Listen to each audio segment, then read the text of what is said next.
So as I'm pumping, this is a vacuum pump. So what it's doing is extracting the air from this. This is just plain water.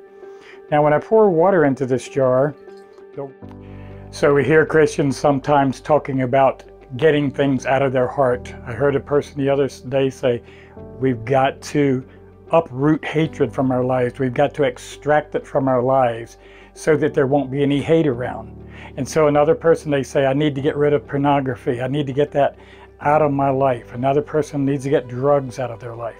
Someone needs to get smoking out of their life, or alcohol. And it could be a lot of things, hatred. It can be anger. But let me show you the trouble with that kind of thinking. That's not how you can operate, because I'm going to give you an example. This is a very large mason jar. This is actually a milking machine. This jar is full of air. You have to admit this. It's got to be full of air, right? I'm going to put the top on it, put a seal on it. And I'm going to show you the trouble with extracting something. This is a vacuum pump. This would normally go onto the teats of the goats to milk them.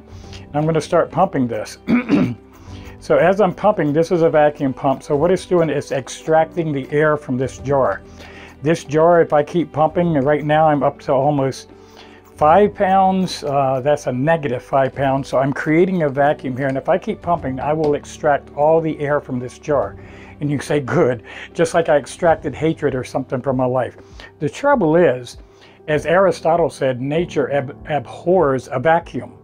Why does it abhor a vacuum? Nature always wants to fill in a vacuum. Vacuums do not exist in nature. They can be artificially created, but nature will always fill a vacuum. So suppose this jar is submerged, or suppose it's surrounded by sewer water, and it gets a slight little leak. Guess what's going to happen? Sewer water is going to go in there. If it's near gasoline, gasoline's going in there. If it's near a poisonous gas is going in there. So if I remove this now, it's going to be kind of hard to break the seal because it's a vacuum. You hear that? This jar is full of air again. So when we try to extract something from our lives, we say, you know what? I got away from drugs and then I fell back into it again. So we created a vacuum. We got the drugs out of our life. And then because we had a vacuum, drugs came back, pornography came back, smoking came back, drinking came back, hatred came back, our anger issues came back, or worse. You know, getting the air out of here is one thing, but then having it fill up, suppose there was sewage water nearby or a poisonous gas, now it's worse off than it was in the beginning. But let me show you a way to remove the air from here, and this is a very simple way, and then you don't have to worry about it anymore. This is just plain water. Now when I pour water into this jar, the water will displace the air. The water is heavier than the air, so as I pour the water, the air is being pushed out. And I continue to fill up with water. As I'm pouring water, air is being pushed out more and more and more. This is a very large jar. I think it's a half-gallon jar. I'm going to fill it all the way up. All the way to the very edge of the top. And now I can tell you there is no air in this jar. Now I can put this lid on. And I can seal it. I sealed the jar. You don't have to worry, air is not going in there again.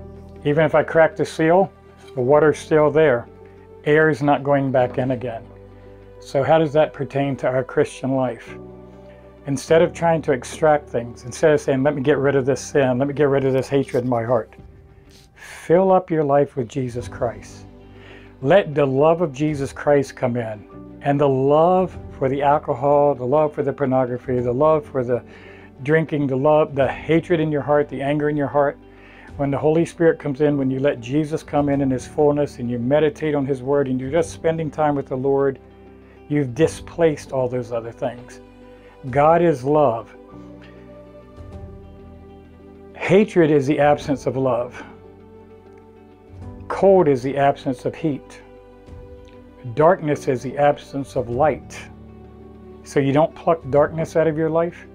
You don't pluck hatred out of your life. Love comes in and there can't be hatred because hatred is the absence of love. The light of Christ comes in. There can't be darkness because if this room is dark and I light just one little candle, light dispels darkness because darkness is just the absence of light. You don't take cold out of a room. When your house is cold in the winter, you don't extract the cold, you just add heat. And heat removes cold.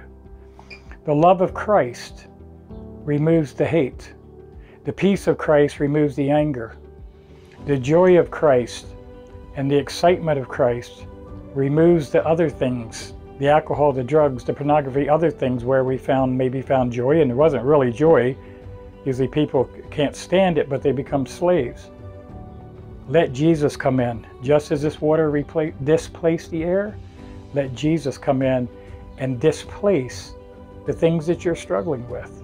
The presence of Jesus Christ, the presence of God's love will dispel what's in your life. And then when you're full of Christ, you don't have to worry about having the problem leak back in, because it's not a vacuum.